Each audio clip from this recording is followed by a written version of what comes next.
Yo creo que en la literatura se puede distinguir lo relevante de lo trascendente. La literatura que es importante porque habla de algo que sucede en la actualidad, que es un tema socialmente relevante, y la literatura que trasciende a su contexto social inmediato. Y en ese sentido hay libros que se quedan en lo relevante, pero que yo creo que pierden, digamos, al cambiar el contexto social, pierden pues el atractivo que tenían, ¿no? El valor que tenían. Pero hay libros que combinan las dos cosas, ¿no? Lo trascendente y lo relevante. Creo que Temporada de Huracanes de Fernanda Melchor es uno de esos libros. Temporada de Huracanes de Fernanda Melchor pertenece a esa tendencia así de los años principios del siglo XXI, en donde en México lo único relevante que había que escribir era sobre la violencia. Todos los libros, todos los autores tenían que escribir sobre la violencia para ser relevantes, para ser mainstream, ¿no? ¿Por qué? Porque era un tema socialmente importante. Entonces yo no leí en ese momento, cuando salió, yo no leí Temporada de Huracanes, por eso, porque pues por mi tendencia hipster a no involucrarme con las tendencias en la literatura específicamente. O sea, lo social, para mí lo social y la literatura son, no necesariamente tienen que estar ligadas. Pero entonces ahora hoy en 2025 leí Temporada de Huracanes. No hay mucho spoiler que hacer porque en las primeras páginas de la novela se pone en escena que se trata de un asesinato de un personaje en un pueblo, ¿no? Aparece muerta en un río, en un canal, la bruja del pueblo. Es una historia que pasa en México contemporáneo, en Veracruz específicamente, aunque nunca se nombra, las localidades se les cambian los nombres, pues uno sabe que está ubicada en Veracruz por ciertas referencias geográficas. Yo creo que esta novela trasciende cualquier tendencia por sus cualidades literarias, ¿no? Tiene referencias literarias clásicas dentro de la novela. Por ejemplo, para mí tiene la referencia de Crimen y Castigo, ¿no? El motivo de Raskolnikov se ve en algún momento de la novela con uno de los personajes. Eso tal vez sería un spoiler si lo digo, pero digamos, ahí está Crimen y Castigo. Y no es como que sea un plagio ni nada por el estilo, no, es una muestra de la maestría de la autora, que recupera ese motivo, esa historia, y lo inserta en una historia mexicana del siglo XXI y parece completamente natural, ¿no? Es como una adaptación, ¿no? Pero digamos, eso no es el centro de la novela, es, digamos, un elemento.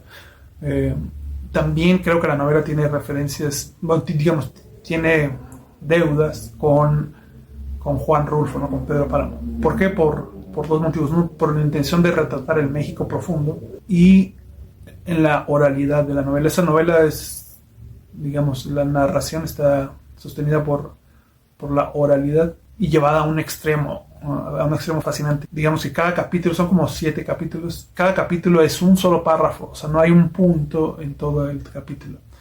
Eso lo hace a veces un poco pesado al principio, como que adentrarte a ese ritmo, pero también la autora lo hace magistralmente y con una naturalidad. Es decir, estás leyendo y parece que estás escuchando a alguien contar esa historia. Cada capítulo está contado con una perspectiva de un personaje, no con la voz de un personaje, sino centrándose en la perspectiva de esta persona, pero con voces que a veces pueden ser yo, tú, él, o sea, que van variando.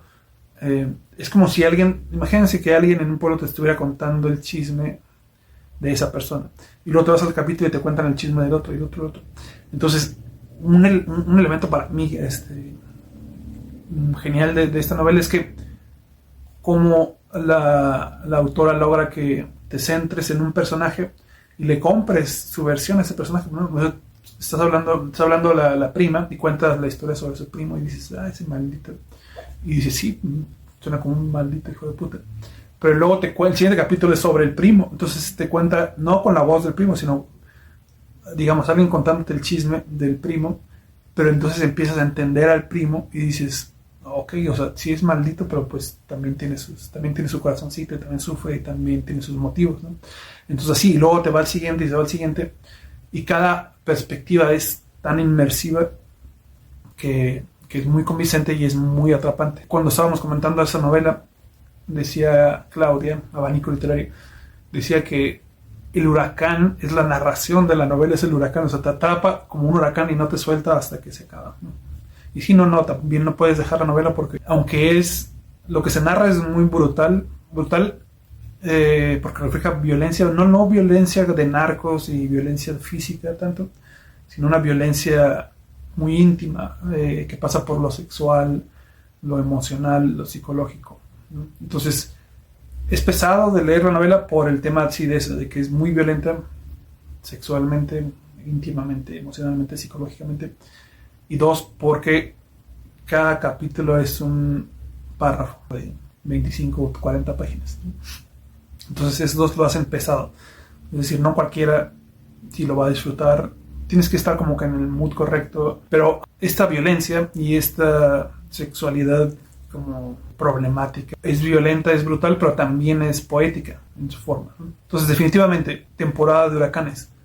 Más allá de la relevancia del tema social, esta novela trasciende. Lo pueden leer en cualquier parte del mundo, que es lo que ha pasado, en cualquier... aunque refleja, digamos, algo muy real, muy tangible en Latinoamérica o quizá en cualquier país de tercer mundo, ¿no? La violencia de las comunidades fragmentadas, la descomposición social en ciertos entornos. Eso es muy, digamos, muy contemporáneo, pero la forma en la que se relacionan las personas es muy universal. Yo creo que esta novela la van a leer en 2070 y va a seguir conectando con los lectores. Yo sí me atrevería a decir que es una de las obras maestras de la literatura mexicana del siglo XXI.